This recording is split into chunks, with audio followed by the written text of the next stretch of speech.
Hello, everybody. Welcome to the Successful AF live stream, second episode, first guest. Super excited. I have Jena Bailey here with me today. Jena, would you tell the viewers or our audience what it is that you do and how you serve people? Well, thanks so much for having me, Raya. I am thrilled to be here. I'm a little nervous too, so let's see if Me I can too. stumble through this with you. Okay. So I am a fractional CFO and operational strategist. And typically, I work with female creatives who have built remarkable businesses. And they have the challenge where they don't really know how to use their financials to take control of their business growth. So I help them to use their existing cash flow to design the growth of their business without spending time in spreadsheets or wasting money on things that don't work. In a nutshell. And I really wanted to have you on the show because I think there is a component to success that is financial, even though there are so many other components that we could talk about. And I think that there are people who sabotage themselves when they reach a certain level of success because they're not really sure how to handle it. But I was also really interested in your take on things and how you got to that place where you wanted to help people with this. So I wanted to ask you a couple of questions about your journey, and then kind of dive in a little bit more into, since this is your expertise, dive into how people can better serve themselves in this financial arena, whether that be a business owner or a personal account. People can take these tips personally as well. So Jena, what is success? What does it mean to you when you hear the word success? Well, it's funny because success is such a personal thing and it really kind of evolves over the years. And when you sort of put this in my head last week, whenever we spoke recently, I started thinking about it, and I actually pulled out an index card. I'm kind of a nerd that way. I use these old school little things to remind me. And I have a handful of things to feel successful. I decided I wanted to feel successful every day. And this was seriously 6 or 7 years ago. I started out with 3 things. One of them was to hold myself to a higher standard, move the needle in my business, and create value. And if I did those 3 things, I would feel like I had had a successful day. And over the years, I've added 3 more, and they are to make an impact. I want to feel every day like I have made some sort of impact in the world. I also want to feel generous. So I make an effort to give something away, even if it's just my time or, just a compliment or just saying hello to somebody that I wouldn't ordinarily. And the one I've added in the last, probably during this lockdown, has been joy, because I tend to just lock myself away with my spreadsheets, which I love. I love the numbers, but it takes people to actually laugh and have fun. And so joy is now a measure of success in my life. If I can have a laugh and experience some joy every day, I feel like I have had a successful day.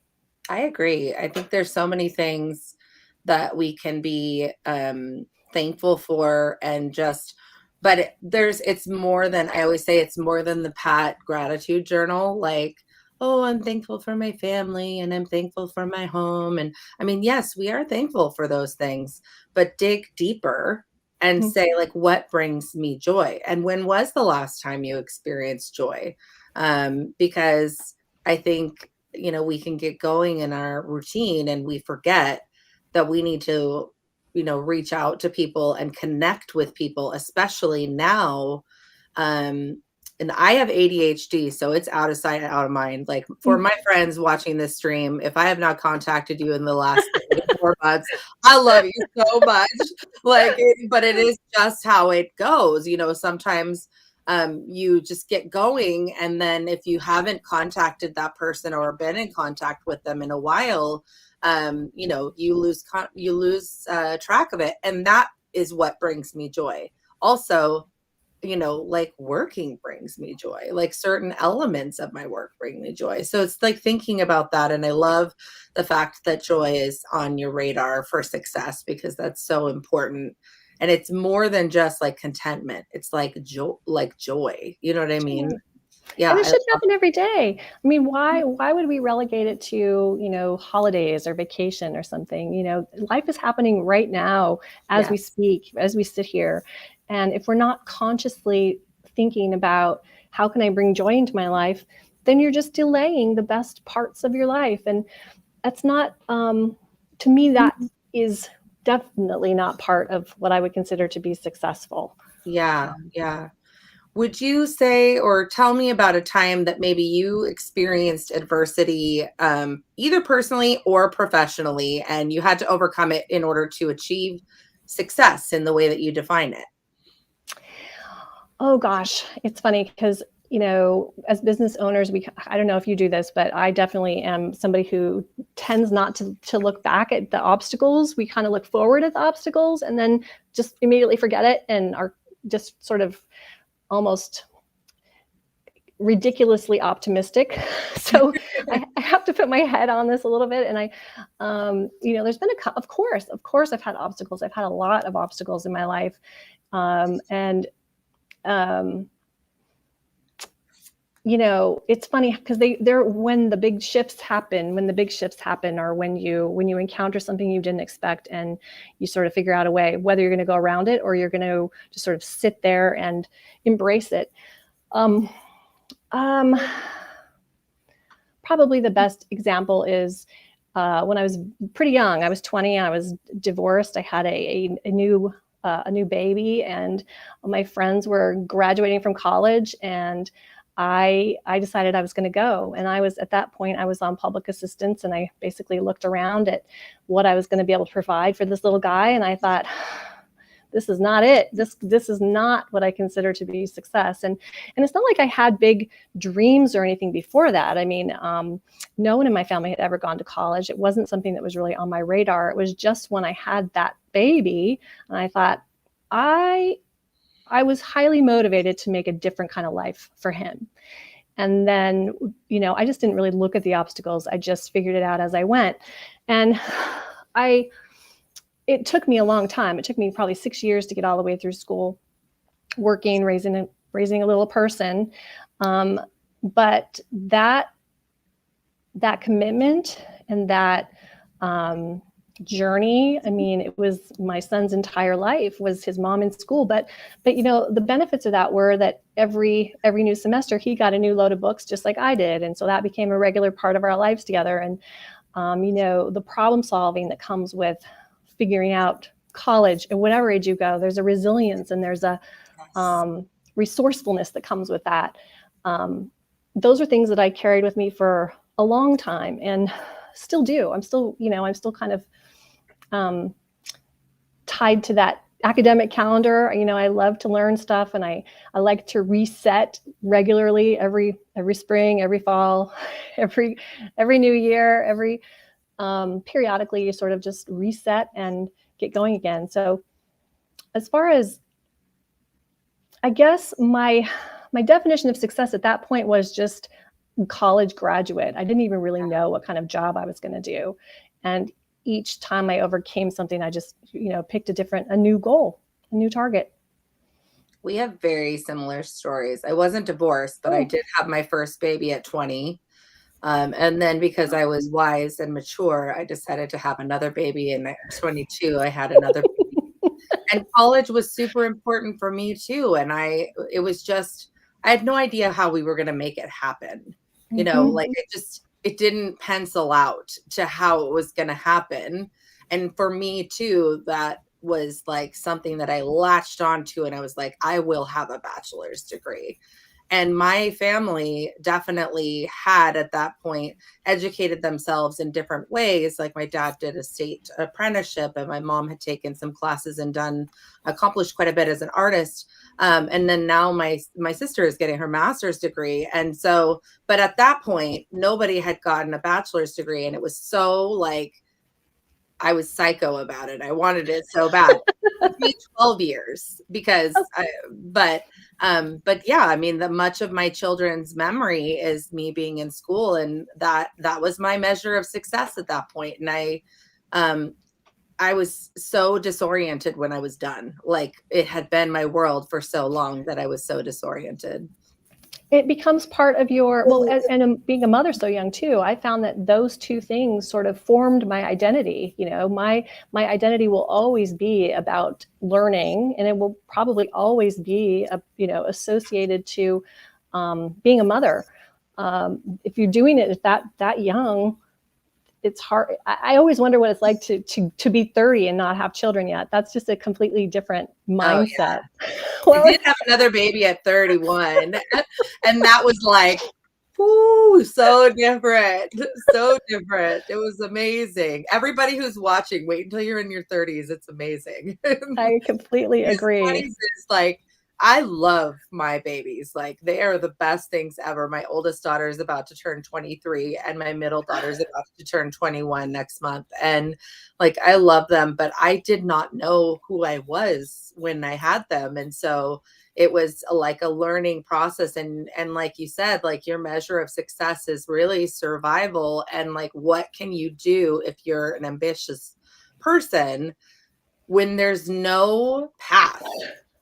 You have to make your path to what your definition of success is, and it's seemingly no way to get there, but there is a way. If like where there's a will, there's a way. It's just not comfortable, you know what I mean? It's just not going to be easy, and you maybe take 6 to 12 years to get there, you know what I mean, but you get there. So thank you for sharing that story. Oh, I love that you have a similar story, and Oh yeah. I think it's such an interesting idea that you basically are growing up when while you raised your kids, and you're learning the same things with them. And if you're creating a path, it's just completely unknown, and it's just solving problems. And I think that it really lends itself to being a business owner, because when you've learned to create the path, you take that with you. And I don't know about you, but I'm guessing you're similar in this respect, that you have a real lack of patience for people who just want to do it the same old way and don't want to find a better way or a faster way or make decisions and move ahead. Yes. Because you have to. You have to move. Like, I love how you said you have to move the needle every day, even in your personal life. Move the needle. Like, even if you don't even know what the needle is, like, progress in your life. Don't be stagnant. Just do something. Maybe it's like drinking 8 extra ounces of water, or 8 ounces total. Like, if you don't drink any water, you know what I mean? Like, maybe it's taking like a measured 10 steps that you wouldn't have paid attention to, whatever it might be. It could be not health related. But know that you're making progress in your life, personally, professionally, and really ideally both, because even if you're in corporate, or you're an employee in a small business, or you own a small business, or you're a multimillionaire, even multimillionaires need to have personal development. So that's really, really important. What would you say to other people like us who are going through or have gone through similar adversities, and what advice would you give them about what's possible in the future? Oh gosh, what a good question. Well, I live by the reset button. Just reset. If you think you're off track, just take a deep breath and reset and go again. But the thing, if I was going to really give advice, I think kindness is really in my head right now, because it's not a tactical thing. And we all have our toolkits full of tactics and things to do, and we know what we should be doing, and we do them or don't do them. But what we often forget is to just be a little bit kinder to the people that we intersect with. And that includes ourselves, right? Mm-hmm. We all get so driven and so focused on moving the needle, which is important. But there's also room to give each other and ourselves a little bit of grace, and a little bit of just assumed positive intent. I consider that a real kindness. If I shoot off an email and I read it later and I go, oh man, that sounded really rude, and I immediately am starting to think I should fix it, I should respond. And then if they come back and they have assumed that I meant it in a kind way, and they have assumed, that to me feels like such a kindness that they're taking for granted that we have this relationship. And I didn't, I mean the best. I want kindness among the people that I interact with. So Yeah, absolutely. Tell what about me, what about tell you? me about, sorry, go ahead. I was just curious, what would your, I mean, do you have an answer to that Yeah, question? I would say enjoy it more. Like Oh, you're yeah. so stressed out about the survival part of things. Like I say this, all the time about my third child, is like I almost got to relive the first two and enjoy the first two in a different way, like remembering every phase. I just cherished every phase because I could, because I was more mature and more settled. But then I tried to apply that to how I felt about my big girls, is what I call them, the big girls, like really just thinking about, man, when you were 3 months old, and it like makes me feel emotional. Like when you were 3 months old and, you started laughing for the first time, and it just like, and how you laughed sounded like a car puttering, like it was just like really funny. And so if you are in that situation where you have a similar, similar life going on, just find moments to breathe and really enjoy, like just push out everything else and just really enjoy that moment, whether it's with a child or whatever situation you are. There is something, you can find something about every situation, and that you can really appreciate, and it will change your whole perspective on everything, even if it's just a moment. So that's what I would say. Because I was so wrapped up in school, and because we were so like destitute and like just really surviving, I feel like, and I feel like I didn't take the time to properly appreciate how amazing these children are.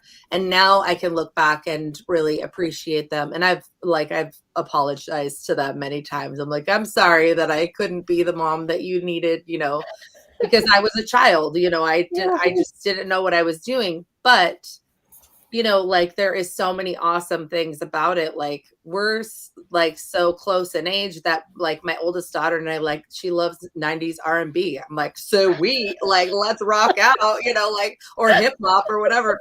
So, because we have this close age gap, we're able to appreciate some of the same things. And then they go to school and they're like, I think you're old. And then I ask how old other people's parents are. And I'm like, dang, my parents are young, like, because a lot of people are just starting to have families in their early 40s. And so, so it's a very big difference. But that's what I would say is like really slow down. And you don't have to, this doesn't have to be a baby situation, but like really slow down. And if you're in like a chaos mode, look around you and find something that you can focus on for like 3 seconds or 5 seconds, that you can say, oh my gosh, I'm so glad that's a part of my life. Maybe it is like I'm looking over here and I have a really cool like standing lamp, and I think it's really pretty, and it has like shelves on it, and I have like crystals and all sorts of stuff that I love on it. And so if I couldn't find anything else, maybe I look at this lamp and I'm like, wow, I was able to buy that lamp and I have it decorated the way I want, and it has like, it brings me peace, I really like it. So I mean, that sounds silly, but it's a simple example of really, you don't have to have a baby at 19 or 20 to do this. It's just enjoy life. It's going so fast. Like literally it feels like it's March 2020 right now. Like, and we're in 2022. Like it goes Yeah. so fast. And right now, especially, we're going through so many negative things that it's important to really just stop, appreciate something. It doesn't have to take very long. It doesn't have to be cheesy. just like maybe it's a friend, or if you have an instinct to call somebody, just freaking call them. You know what I mean? Or send them a text and say like, "Hey, what's up? How are you doing?" Maybe you haven't talked to them in a year or 2 years or whatever it might be, but if that's the thing that you want to appreciate, then do that. You know what I mean? So I love that's that. yeah, That's that's a what little, I would it's say. like your intuition is sending a little, you're sending a little love dart out into the Yes. universe. And I Oh, think that love is, art. You gotta I love that. Yeah. it's, you don't have to get anything back, but it lands somewhere over there and it spreads good stuff. So I think that's Yes. such a good, your just story of your kids just reminded me of something that is, you might find amusing. So my kids are almost 7 years apart, and my oldest is a son, and he's the one that lived through all the going to school and struggle and really destitute and all that stuff. And then my daughter came along, and I was older. I was in my late 20s at this point, and little ball of sunshine. And he was too. I mean, he was a wonderful, wonderful, adorable, lovely child, but she got a completely different mother. Yes. And so the comparison where the funny thing is, and my husband now brings this up all the time because I'll tell a story where, Mason didn't get a phone until he was, I don't know, in high school, and Megan got one when she was 12. And then my husband would be in the Yes. background and he'd go, "That's song number 3 on, death." My son is a heavy metal drummer. So all his songs are these rage filled tomes about, Yeah. injustice and stuff. And the joke in the family is that it's because of the discrepancy there is that, he's looking back on his little sister getting, Yeah. just The completely thing is, not. like, I have to say to the kids is, it's not fair. And I'm so like, I'm sorry, but that's just the way. I mean, she's an only child now. I mean, they're both Yeah. out of the house, and she's an only child, and your resources are different when you have 3 kids and you have 1 kid. Um and you have your needs are different too, to be successful as a parent in that regard. They need interaction and socialization, and Yeah. and so they need to be involved in activities that maybe you weren't able to do for your other kids. It's so true. And it's the So, mom guilt is an easy spiral to get into, but that's another place where we can just show a little kindness. We did the best that we could, and yes. we do better when we know better, and when we have more. That's another reason I think that success and actually money is Yeah, such an important thing to put in the hands of women, because when we have it, we make amazing choices and have impact in broader aspects. You give $1 million to a woman with a plan, and she's going to make a huge impact. right. I love that. If we could empower and um, get that prosperity into the hands of moms and just women with ideas, that's really my mission these days. I love that. And it is so true. I mean, really, money gives you choices. Yes. So it's not about the prestige or about, societal pressures or anything like that. And money could be any level of money. You know what I mean? Whatever level it is, like, I think our family, the way I was raised was really, I felt like the message about money was like, if you're debt free, then that's successful.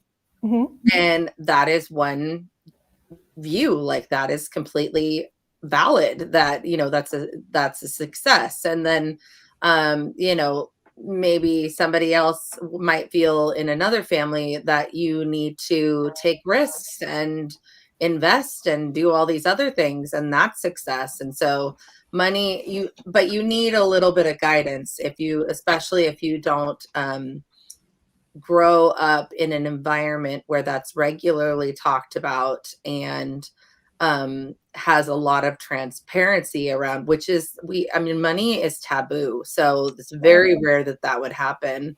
I try with my kids to say, like, I tell them what the mortgage is. yeah. Like, and then I'm like, that's just to like have a roof. That's not the electricity. That's not the cell phone Yeah. bill or the, all these other things. That's literally just so that you have a place to live. And Mhm. they're like, oh, but I try to do that because, I mean, I didn't have that. So I didn't know, how really to budget or do those things. And so I think having, like you said, having guidance, but also like finding a way to put money in the hands of women. I will tell you that I was like ninja budgeter. Like I had like my own paper system with paper clips and checks and all sorts of stuff. Like it was a little binder, it was pretty great. Some days I think I should go back to that. You know what I mean? Like, but yeah, I think that mission that you have is so good. So tell me a little bit more about that, and then I'll ask the last question and we'll wrap. But tell me more about how you got into this, and a little bit more about how you help people, like an example of maybe a client or two that you helped. Okay, let's see. The most how I transitioned to what I'm doing now, which is working one-on-one with business owners to help them understand what their financials mean to them. Because a lot of people talk about their business. I mean, I'm working with business owners, and $1 million business, $1 million revenue, $1 million income, $1 million asset, $1 million to donate. Those are all different paths to take.